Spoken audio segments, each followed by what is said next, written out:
Salut, c'est Cindy, contente de vous retrouver pour une nouvelle vidéo. Alors aujourd'hui, c'est un bilan lecture. Je vous donne mon avis sur 6 livres.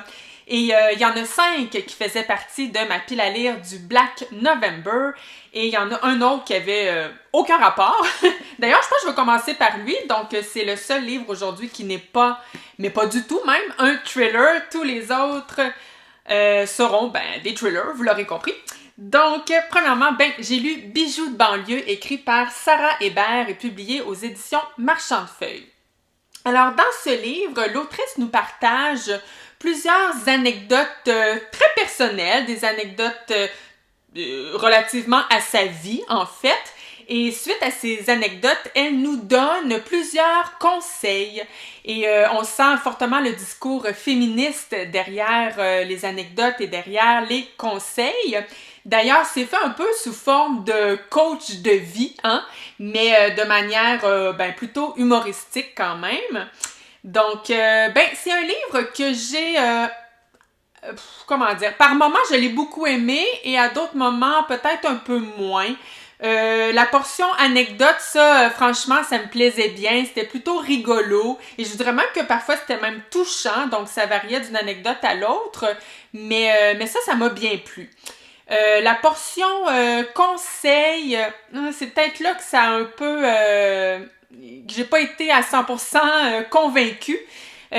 Pour diverses raisons, en fait, il y a certains conseils qui ne me rejoignaient tout simplement pas de par où j'en suis dans la vie. Tu sais, ça m'aurait peut-être rejoint dans la vingtaine, mais plus aujourd'hui. Mais bon, ça, c'est personnel à la vie de chacun.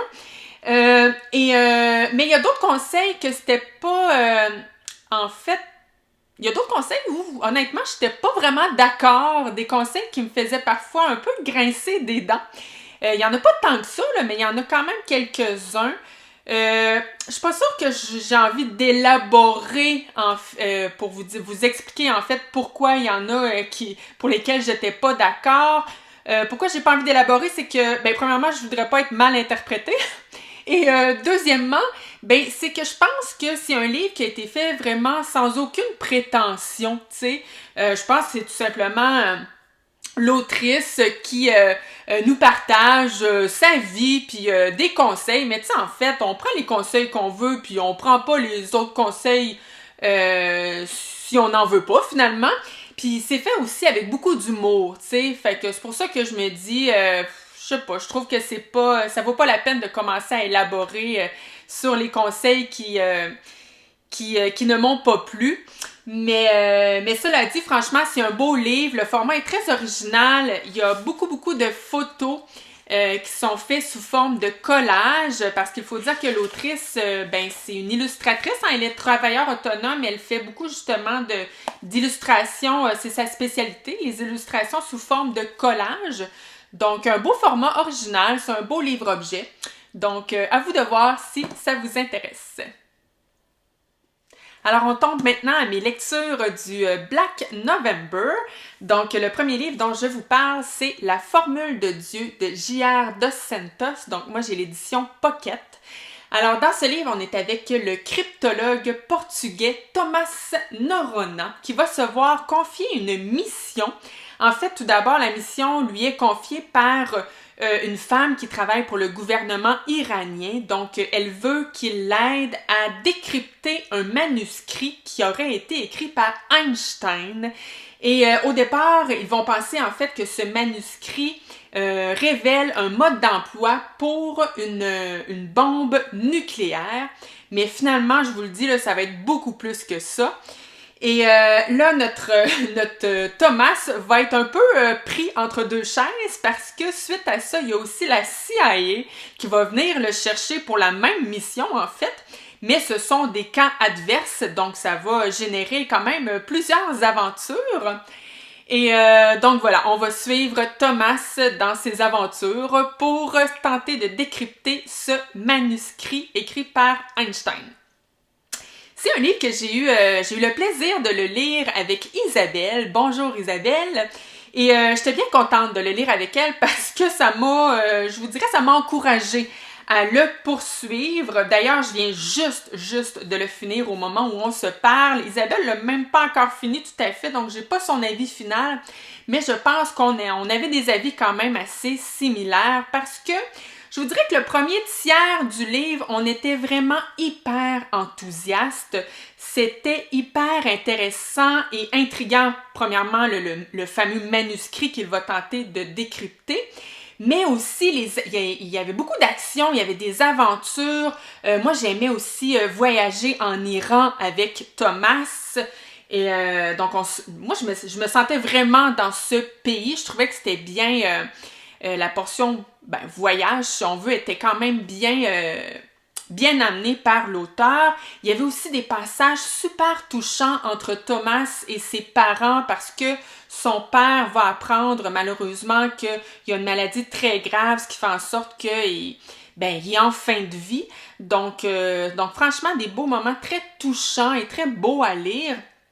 Mais là, à un moment donné, je vous dirais, c'est ça, à peu près après le premier tiers du livre, et il faut dire que c'est quand même un bon bouquin là, de plus de 700 pages, le dernier 2 tiers du livre, mon Dieu Seigneur! Là, tout d'un coup, j'ai eu cette impression qu'on quittait le format roman, dans ce sens où l'auteur commence à nous livrer. Tu sais, j'ai eu l'impression qu'il y a eu un gros plaisir à nous partager plein de théories scientifiques qui sûrement, lui, le passionnent grandement. Mais le problème, c'est qu'il nous garoche ça à travers des dialogues et je trouvais que c'était tellement facile, tu sais, parce que on peut être des 100 pages de suite en dialogue entre un personnage qui explique les théories scientifiques à Thomas. Et vraiment, là, c'est juste ça, là. C'est un gars qui parle à Thomas et qui dit, qui explique toutes sortes de trucs scientifiques, toutes sortes de trucs physiques. Par chance, moi, je vous avouerai que ça m'intéressait. Je trouvais les concepts très, très intéressants, surtout quand on mariait le côté scientifique au côté divin, là, tu sais, comme par exemple, est-ce qu'on peut prouver scientifiquement l'existence de Dieu, tu sais? Ça, je trouvais ça intéressant, mais par chance, parce que c'était comme lire finalement un ouvrage scientifique. Donc voilà, j'ai trouvé le dernier 2 tiers du livre très long à lire. Tu sais, c'était un peu indigeste, je trouve, comme manière de nous raconter ça. Alors, finalement, j'ai pas été trop impressionnée, moi, par la portion roman. Par contre, j'ai trouvé que l'auteur était franchement un très bon vulgarisateur parce que même si vous connaissez rien à la science et aux différents concepts dont il nous parle dans ce livre, honnêtement, il l'explique franchement très bien. Mais tu sais, faut savoir dans quoi on s'embarque. Si vous avez le goût de lire un roman, vous allez peut-être trouver ça un peu long. Donc voilà mon avis pour La Formule de Dieu. J'ai ensuite lu No Country for Old Men, ou plutôt en français, Non, ce pays n'est pas pour le vieil homme, écrit par Cormac McCarthy. Et moi, j'ai l'édition poche des éditions Point. Alors, dans ce livre, en fait, c'est tout simplement une chasse à l'homme, ce livre, parce qu'on est avec le personnage de Moss. On est au Texas et il va découvrir carrément un carnage. Donc, plein d'hommes morts, des armes à feu, de la drogue et surtout une valise contenant 2 millions de dollars. Et donc, il ne peut pas résister à l'envie de partir avec cette valise. Mais suite à ça, c'est là que les problèmes vont commencer parce qu'il va être poursuivi par un beau crackpot, un psychopathe. Et il va aussi... il y a aussi le shérif qui va tenter de le retrouver. Et donc, c'est ça. On va être avec Moss qui tente de fuir à ces 2 hommes.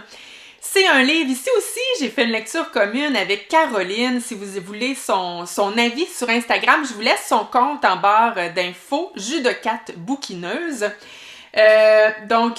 Ici aussi, j'ai bien choisi mes lectures communes parce qu'il y a ici aussi une chance que j'avais Caroline. Parce que, j'ai trouvé ça un petit peu plate, je vous avouerai. Mais c'était le fun parce que Caroline est vraiment, c'est une fille très drôle, donc j'ai eu du fun malgré tout. En fait, ce livre-là, il y a des passages que j'ai trouvés extraordinaires. Sérieux, là, je retrouvais le plaisir que j'avais eu avec La Route l'année passée, écrit par Cormac McCarthy.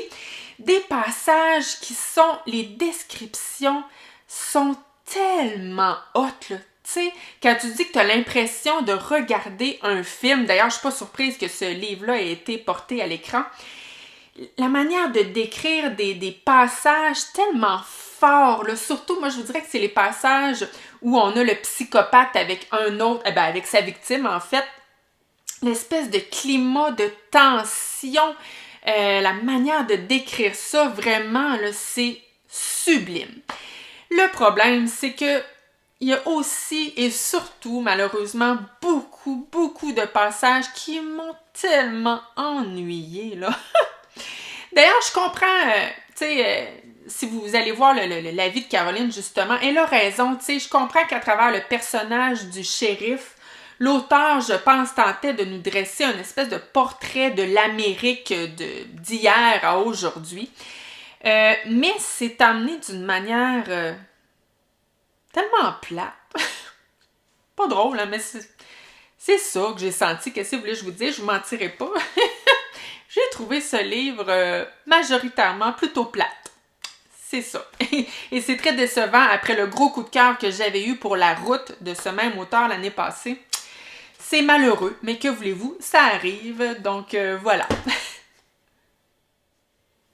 J'ai ensuite lu Ce cher Dexter de Jeff Lindsay, toujours aux éditions Point.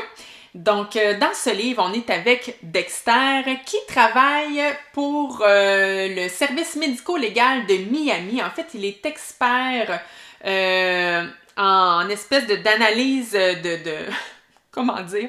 Tu sais, vous savez, quand on arrive sur les lieux d'un crime, il y a du sang, hein, plus souvent qu'autrement. Et donc, lui, il analyse là, comment, qu'est-ce qui a pu se passer justement avec la victime pour laisser ce genre de traces de sang. Mon Dieu, que je l'explique mal, mais en tout cas, il travaille finalement pour aider la police sur des scènes de crime. On va y aller comme ça. Mais là, ce qu'il y a de spécial avec notre Dexter, c'est que oui, il aide à trouver des criminels, mais il est lui-même un criminel, et plus précisément, c'est un serial killer. Et là, justement, dans le cadre de son travail, il va être emmené à aller sur les lieux d'un crime. Et là, il est vraiment surpris parce que les méthodes utilisées pour tuer la ou les victimes ressemblent beaucoup à ses propres méthodes. Et donc là, il est comme, il devient carrément obsédé, passionné par ce nouveau meurtrier. Donc voilà pour le résumé. Alors ça a été quand même une belle surprise de mon Black November parce que, je vous l'avais dit, je pense, quand je vous ai présenté ma pile à lire, moi, je suis une grande fan de la série télévisée Dexter et donc, malheureusement, inévitablement, quand on lit le livre après avoir autant aimé une série ou un film, tu sais, ça va un peu de soi qu'on est déçu parce que, veut pas, on sait tout ce qui va arriver, fait qu'il y a comme pas la petite magie. Et c'était le cas ici. Je savais absolument tout ce qui allait arriver. Tu sais, je m'en souvenais super bien, même si ça fait longtemps que j'ai écouté cette série. Et donc oui, il n'y avait peut-être pas la petite magie. C'est sûr que l'intrigue n'était pas aussi bonne que si je l'avais lu en ne sachant rien. Mais, puis elle est là ma surprise, c'est que j'ai quand même franchement aimé ce livre. J'aime le personnage de Dexter, j'aime ce qu'il amène comme possibilité autour du développement psychologique de ce personnage parce que dans ce livre, justement, un des côtés intrigants, c'est de découvrir comment il est devenu ce tueur en série parce qu'on sait qu'il est arrivé un petit quelque chose, je devrais dire, il est arrivé quelque chose parce que c'est pas un petit quelque chose.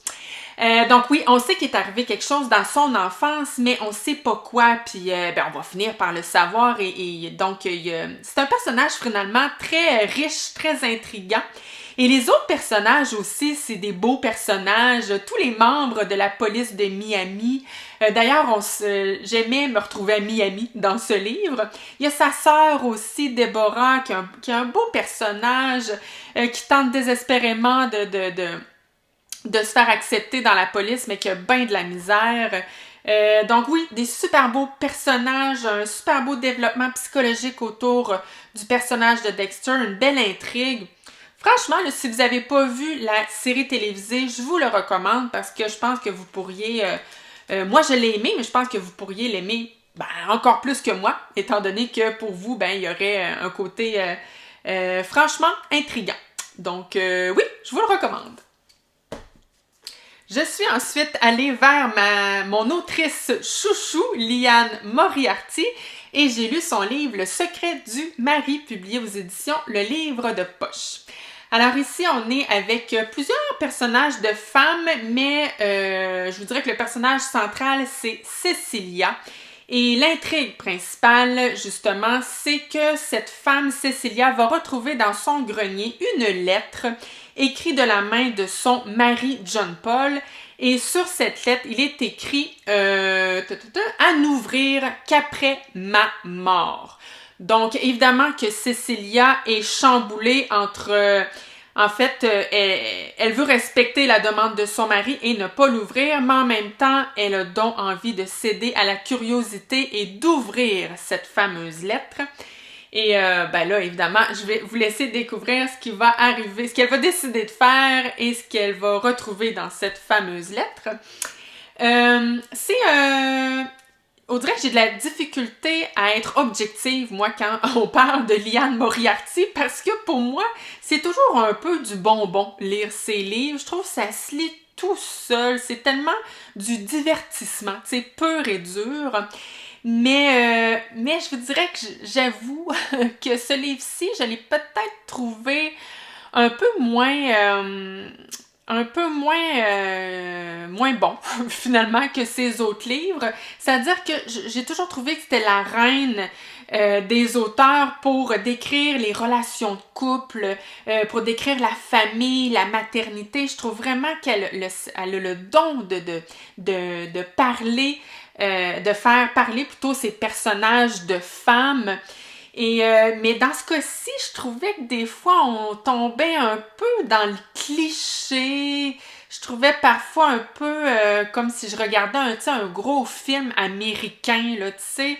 Fait que je l'ai trouvé un peu moins fin que ces autres livres. Et d'ailleurs, je me suis rendu compte, justement, je fais toujours une petite préparation avant de venir vous parler de mes livres. Et je me suis rendu compte que, mon Dieu, ça fait genre 2 semaines que je l'ai lu. Et j'ai tout oublié. Tu sais, je me souviens du principal, là, je me souviens ce qui est écrit dans la lettre, là. D'ailleurs, je l'avais deviné, moi. Fait que ça aussi, ça a joué un petit peu, là. Mais ouais, sinon, je me souviens vraiment de rien de ce livre. Je me souviens que j'ai eu du plaisir à le lire, mais ça a vraiment laissé aucune trace. Tu sais, il y a des livres, des fois, comme ça, hein, comme par exemple... No Country for Old Men, lui aussi, ça fait un bout que je l'ai lu, mais je m'en souviens super bien. Et pourtant, au moment où je l'ai lu, il a suscité beaucoup moins de plaisir. Mais donc voilà, je peux quand même vous dire, si vous avez envie d'une belle lecture facile, comme je vous dis, ça se lit tout seul, c'est franchement agréable à lire. D'ailleurs, là, pour le temps des fêtes, il me semble que c'est le genre de livre qui est le fun à lire le matin en pyjama, dans une doudou. Franchement, vous allez passer un bon moment. C'est juste que c'est pas son meilleur, à mon avis. Et là, on termine avec mon coup de cœur de ce bilan lecture et franchement, là, un coup de cœur inattendu parce que ce livre, c'est un recueil de nouvelles et moi, premièrement, j'ai jamais eu de ma vie un coup de cœur pour un recueil de nouvelles parce que c'est franchement pas un format que j'aime beaucoup habituellement. Mais ce livre-là, je me suis un peu fait avoir parce que je l'ai vu à la bibliothèque et c'est l'autrice, en fait. C'est une autrice que j'ai lue il y a longtemps et de laquelle je garde de très bons souvenirs. Et là, j'avais envie de la relire, justement. Mais c'est en arrivant chez nous que je me suis rendu compte que j'avais pris un recueil de nouvelles. Mais là, ça fitait bien dans la pile à lire du Black November. Fait que je me suis dit, bon, je vais le lire pareil. Et my God, que j'ai bien fait. Nuit néon de Joyce Carol Oates, publié aux éditions Philippe Ray. Boy! Non, mais ce livre, c'est un recueil de 9... Voyons, je m'excuse, je veux garder ma page. C'est un recueil de 9 nouvelles. 9 nouvelles coup de poing. Vraiment, là, ça rentre dedans. Et ben d'ailleurs, c'est ça. J'ai retrouvé Joyce Carol Oates. C'est ça, cette autrice. C'est tellement... C'est toujours très dérangeant comme histoire. Ces personnages aussi sont dérangeants. Souvent, là, c'est des personnages, c'est pas des beaux personnages inspirants. Tu sais, c'est souvent des personnages qui ça va pas bien, là, tu sais. Mais en même temps, ce qui fait que ça dérange tant, c'est que ça part toujours de quelque chose de tellement réel. Ben souvent, d'ailleurs, elle s'inspire de faits, qui sont réellement arrivés, de faits de société. On a aussi très souvent, puis c'est le cas ici dans les nouvelles de ce livre, des personnages de femmes. On nous parle beaucoup à travers ces histoires des conditions des femmes. Il y a un discours très féministe derrière ces histoires et vraiment, là, ça fesse, là. Juste vous... là, je savais pas laquelle, mais j'en ai pris une... en exemple, juste pour vous orienter un peu à savoir si ce livre pourrait être pour vous. Il y en a une nouvelle qui s'appelle Audience de libération conditionnelle où l'autrice prend tout simplement la voix de Patricia Krenwinkel, qui est l'une des membres de la famille Manson qui a participé au meurtre de Sharon Tate. Ce fameux meurtre là, qui a vraiment eu lieu. Sharon Tate était enceinte, si je me souviens bien, de 8 mois et demi. Et donc, quand je dis elle prend la voix, c'est que c'est écrit au jeu, comme si justement Patricia, qui est en prison depuis plus de 50 ans, écrivait une lettre au comité de libération conditionnelle justement pour demander sa libération. Et donc, elle nous raconte le meurtre qu'elle a commis, dans quelles circonstances, comment c'est arrivé, toute l'influence de Charles Manson là-dedans. Elle nous raconte aussi son évolution des 50 dernières années et tout. Sérieux, là, moi, j'ai lu cette nouvelle. Je me demande si j'ai respiré en lisant cette nouvelle. Elle a une plume, cette autrice, tellement forte, intelligente. Ça rentre dedans, ses coups de poing. Je pense que je vous l'ai dit, je me répète, mais vraiment, là, j'ai adoré ce recueil de nouvelles. Je vous le recommande fortement et je trouve justement que sa plume se prête tellement bien au format de nouvelles. Et là, je suis vraiment... je veux tout lire de Joyce Carol Oates. Ça va être long en tabarouette parce qu'elle a genre écrit, je pense, plus que 100. Mais vraiment, là, c'est une autrice que je me souviens avoir aimée dans le passé. Mais là, ça a juste confirmé que les bons souvenirs que j'avais d'elle étaient réels. Donc voilà, je suis contente de finir ce bilan lecture par cette belle lecture qui a été en plus une belle surprise justement puisqu'elle était dans un format qui habituellement ne me convient pas parfaitement.